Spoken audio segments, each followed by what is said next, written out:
Hello friends, ഞാൻ Naveen. Welcome to the channel bonsai dreams.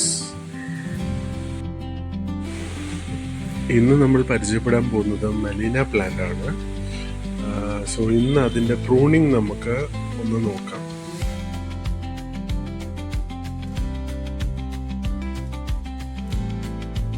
അപ്പോൾ നമുക്ക് പ്രൂണിങ് അങ്ങ് സ്റ്റാർട്ട് ചെയ്യാം.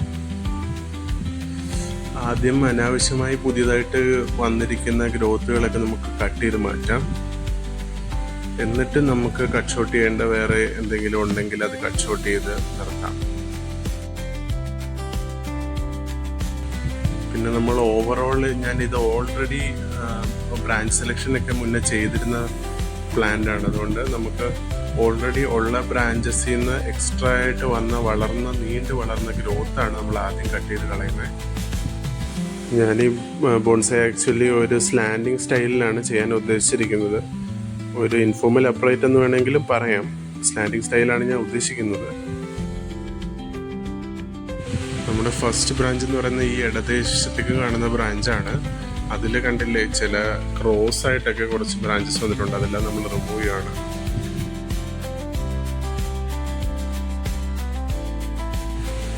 നമ്മൾക്ക് ഒരു ബോൺസായി ചെയ്യുമ്പം കറക്റ്റ് പൊസിഷനിൽ ഓരോ ബ്രാഞ്ചസ് വരുന്നത് പോലെ തന്നെ ഇമ്പോർട്ടൻ്റ് ആണ് അതിന് പ്രോപ്പറായിട്ടൊരു പാഡിങ് ഉണ്ടാക്കിയെടുക്കാമെന്ന്.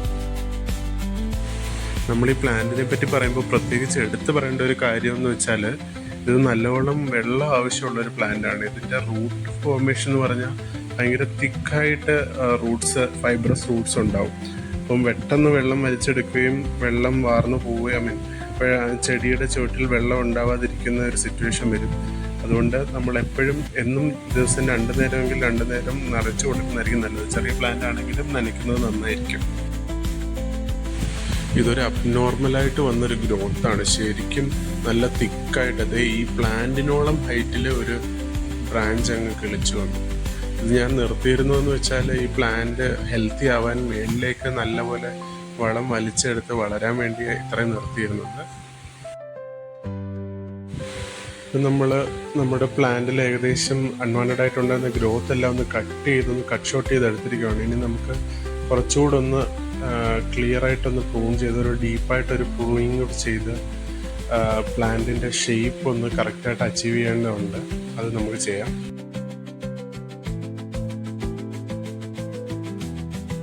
ഇപ്പോൾ കണ്ടില്ലേ ഓരോ ബ്രാഞ്ചിൻ്റെ ഇടയ്ക്ക് അത്യാവശ്യം സ്പേസ് ഫോം ആയിരിക്കുന്നത്. നമ്മൾ ശരിക്കും ബോൺസായിൽ പറയുന്നതെന്ന് പറഞ്ഞാൽ ഒരു കിളിക്ക് വന്ന് പറന്ന് കയറി ഇരിക്കാൻ വേണ്ടിയുള്ള സ്പേസ് ഓരോ ബ്രാഞ്ചിൻ്റെ ഇടയിൽ ഉണ്ടാവണം എന്നുള്ള പോലെ നമ്മൾ ഉദ്ദേശിക്കുന്നത്. പ്ലാന്റ് അത്രയും ചെറുതാകുമ്പോൾ അതിനനുസരിച്ച് ഒരു കുഞ്ഞു കിളി എന്നുള്ള ഉദ്ദേശത്തിലാണ് നമ്മൾ പറയുന്നത്. അപ്പം പരസ്പരം ഓരോ ബ്രാഞ്ചും വന്ന് ഇടതൂർന്ന് വളർന്നിട്ട് ഇടയ്ക്ക് ഗ്യാപ്പ് ഉണ്ടാവാതിരിക്കരുത് ഒരിക്കലും. ആ രീതിക്ക് വേണം നമ്മൾ ഓരോ ബ്രാഞ്ചിൻ്റെയും സെലക്ഷൻ വരുത്താം. എപ്പോഴും ഒരു 2 ഇഞ്ച് ഗ്യാപ്പെങ്കിലും പരസ്പരം ഓരോ ബ്രാഞ്ചിൻ്റെ ഇടയിൽ കൊടുക്കുക.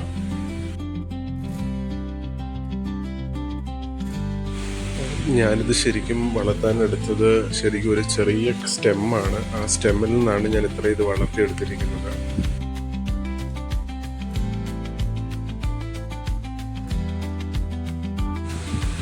കുറച്ചുകൂടെ നമുക്ക് ഈ പ്ലാന്റ് ഒന്ന് സ്ലാൻഡിങ് ആക്കിയാലോ എന്ന് എനിക്കൊരു പ്ലാൻ ഉണ്ട്.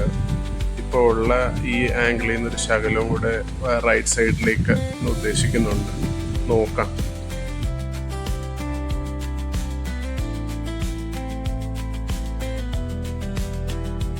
എന്തായാലും തൽക്കാലം പ്ലാന്റിനെ വളരാൻ വിടാമെന്നാണ് ഞാൻ വിചാരിക്കുന്നത്.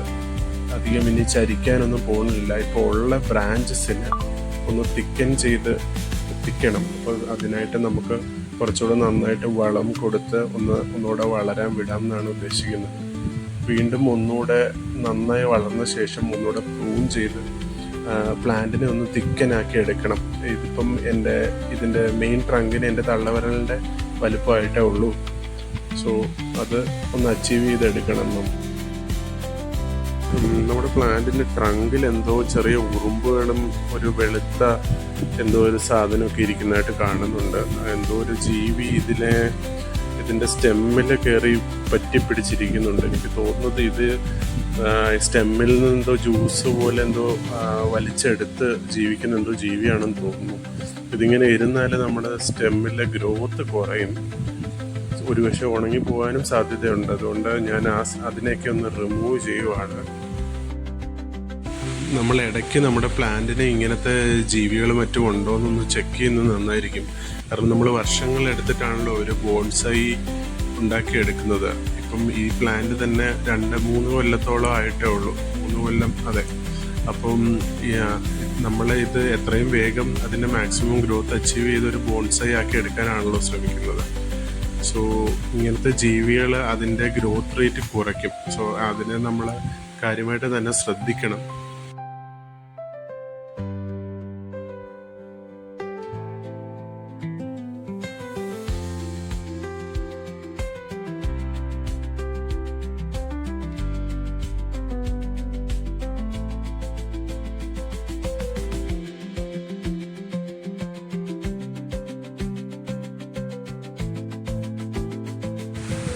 നേരത്തെ നമ്മൾ റിമൂവ് ചെയ്ത തിക്കായിട്ടുള്ളൊരു ഗ്രോത്ത് ഉണ്ടായിരുന്നല്ലോ, അതിൻ്റെ കുറച്ച് എക്സ്റ്റൻഷൻ അവിടെ നിൽക്കുന്നുണ്ട്. നമ്മളത് റിമൂവ് ചെയ്യുകയാണ്.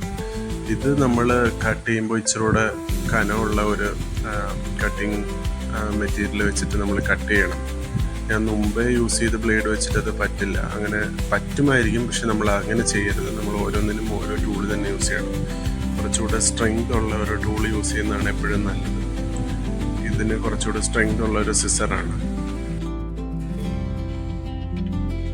ഞാൻ പറഞ്ഞത് എന്താന്ന് വെച്ചാൽ, നമ്മൾ എളുപ്പപ്പണി വിചാരിച്ചിട്ട് മറ്റേ ടൂൾ ആദ്യം എടുത്ത സിസർ വെച്ച് തന്നെ കട്ട് ചെയ്യാമെന്ന് വിചാരിച്ചാൽ അതിൻ്റെ മൂർച്ച പോവും, അല്ലെങ്കിൽ അതിൻ്റെ ആംഗിളൊക്കെ വ്യത്യാസമാവും, പിന്നെ കട്ട് ചെയ്യാൻ ബുദ്ധിമുട്ടാവും. അതുകൊണ്ട് നമ്മൾ എപ്പോഴും നമ്മൾ ആവശ്യമുള്ള ടൂൾ ഏതാണോ അത് അടുത്ത് വെച്ചിട്ട് വേണം ഇതെല്ലാം നമ്മൾ ചെയ്യാൻ.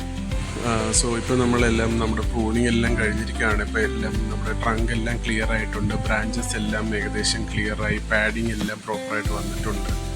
ഇപ്പോഴും ഞാൻ ആ ആംഗിളിലേക്ക് മാറ്റുന്നതിനെ പറ്റി ചിന്തിക്കുന്നുണ്ട്, പക്ഷേ വേണ്ട എന്നാണ് ഞാനിപ്പോൾ വിചാരിക്കുന്നത്. വളരട്ടെ.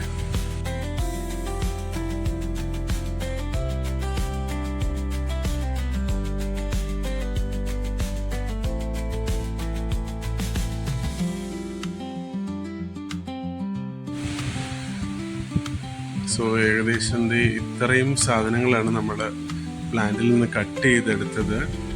അത്യാവശ്യം നല്ല ഗ്രോത്ത് ഉണ്ടായിരുന്നു, അതെല്ലാം നമ്മൾ റിമൂവ് ചെയ്തിരിക്കുകയാണ്. അതുകൊണ്ട് തന്നെ പ്ലാന്റിന് ഇപ്പം നല്ലപോലെ ഒന്നുകൂടെ വളം ചെയ്യുന്നത് നന്നായിരിക്കും. സോ ഇപ്പോൾ ഈ നമ്മൾ ചെയ്ത കട്ടിങ്ങിൽ നിന്ന് മൾട്ടിപ്പിൾ ബ്രാഞ്ചസ് അത് പ്രൊഡ്യൂസ് ചെയ്യും. കുറച്ചുകൂടെ നല്ല തിക്കായിട്ട് നമുക്ക് ഒരു പാഡിങ് കിട്ടുകയും ചെയ്യും. ഒരു ബ്രാഞ്ചസിന് ഒന്നുകൂടെ വളരാനുള്ള ഒരു സ്റ്റിമുലേഷനാണ് നമ്മൾ ഈ കട്ട് ചെയ്യുന്നത് കൊണ്ടുണ്ടാവുന്നത്. സോ അതിന് നമുക്ക് നന്നായിട്ട് ഒന്നുകൂടെ വളം ചെയ്ത് കൊടുക്കണം, എന്നിട്ട് ഇതിനെ വളരാൻ വിടണം.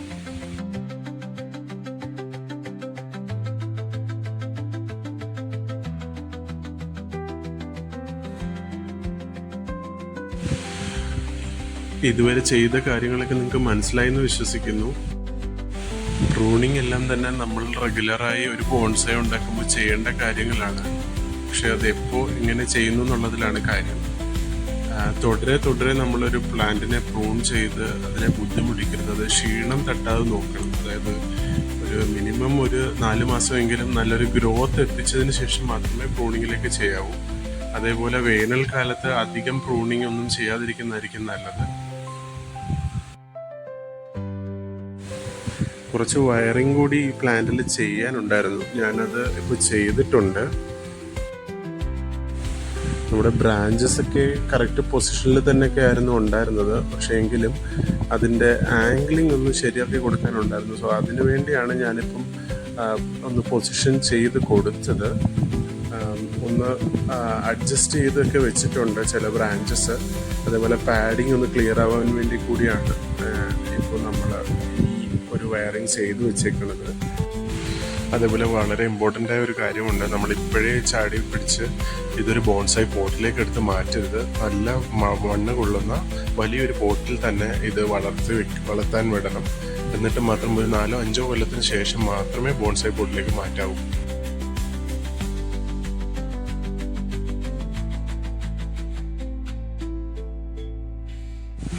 സോ എല്ലാവർക്കും നന്ദി. Thank you so much.